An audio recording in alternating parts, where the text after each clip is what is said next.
Hi, I'm Dr. Feelright, giving you common sense solutions to everyday problems.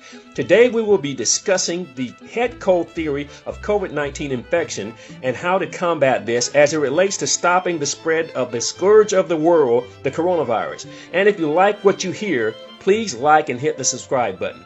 Let's begin, shall we? We need to establish some cold hard facts. A. Like the flu and the common cold, COVID-19 is a coronavirus and is dubbed a novel coronavirus, meaning that it's new and different and we know little about it. The other coronaviruses are spread via inhalation of the virus from someone sneezing, but primarily the person is infected when he or she touches something that an infected person has either touched, coughed on, or sneezed, and that person transfers the virus to his or herself by touching their eyes or their mouth and or food. Now, what makes COVID-19 different? The answer is nothing. No evidence suggests that transmission is any different. The particles are too large to float as an airborne pathogen, and if that were the case, one half of the world would be infected with the coronavirus, and logic dictates that the transmission is more isolated and remote. B. If masks and social distancing has not stemmed the tide of COVID-19, then logic has to take precedence, and we must conclude that there is some missing element here.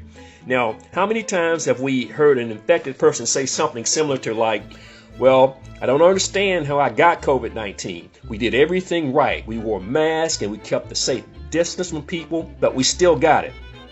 Now, I will keep hammering this idea until someone gets it firmly rooted in their head, and we can pass this information along to everyone, and that we can understand that wearing masks and socially distancing is not the answer, because if that were the answer, we would have a handle on this problem.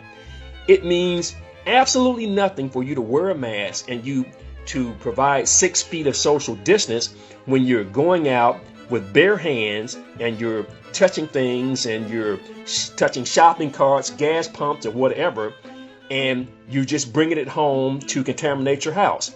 And it's incredible that people are erroneously believing that just because they're wearing a mask that they're safe from COVID-19, and the mask are somehow giving them some sort of magical power to touch things and not infect themselves, and as though the mask is just this panacea for everything, and that's all they need to do is wear a mask, and then that solves all of the problems. Now, this misplaced overconfidence, along with the tactile transmission that I believe is the number one way that we transfer this virus, this kind of thinking is the reason for this catastrophe. And the only way to halt it is for us to become individual squall lines. Now, let me explain what I mean by that. When a fireman or collection of firemen are fighting a forest fire, what they try to do is they make this area that they call a squall line, where they cut down brush and they move an area so that the fire cannot leap from that area that they flatten to the other trees and keep the fire going. So how do we do this as people, as individuals?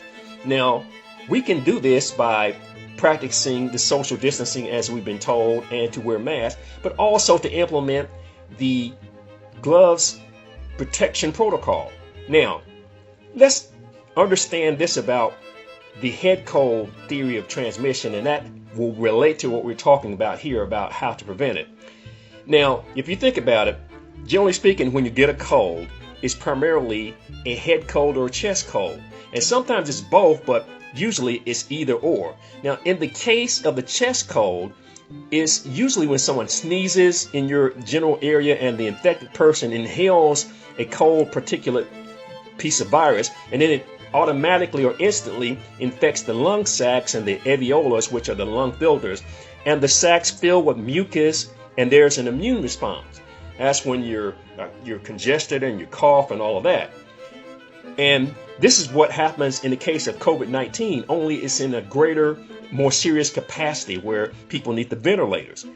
Now, conversely, when a person gets a head cold, it happens because they touch a virulent surface and the transfer is to their mouth or their eyes. And the head cold is less severe but the virus can still be spread by the person coughing and sneezing. And my theory is that those who are asymptomatic or who have mild symptoms have the head cold version of COVID-19 infection, while those who require hospitalizations are the people who have inhaled COVID-19 particles by when somebody probably has sneezed in an area or coughed or whatever, and they walked into that area and the particles were still in that area and they inhaled it. Thus, they have the chest cold version of the disease and they need the ventilators, and it's more serious. And it's possible that those people with compromised immune systems could have the head cold version that just got out of control. Yet I must reiterate that coronaviruses, even SARS, act in a similar manner. That is why I must stress that masks are not the answer, and they should be the secondary weapon in this fight against COVID-19. And the glove protection protocol should be the most important, or at least equally important, aspect in this fight. The glove protection protocol could save us all. I'm Dr. Feelright. Thank you for watching and have a safe day.